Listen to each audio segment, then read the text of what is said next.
Praise the lord.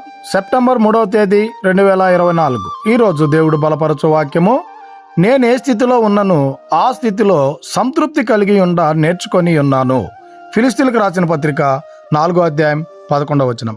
ప్రేమైనటువంటి దేవుని బిడ్డలారా, ఈ ఉదయకాల సమయంలో మనం ఎంత సంపాదించినా, ఎంత ఆస్తి సమకూర్చుకున్నా, ఎంత ఉన్నతమైనటువంటి స్థానంలో ఉన్నా, ఎంత సమకూర్చుకొని దాచిపెట్టుకున్నా, ఉదయకాలం లేచి ఏదో ఒక అసంతృప్తికరమైనటువంటి జీవితంలోనే మనం జీవిస్తూ ఉన్నాం.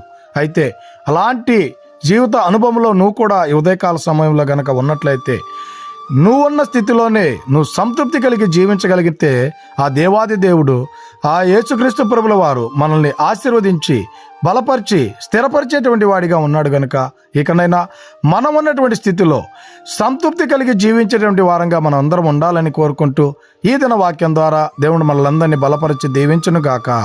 ఆమేన్.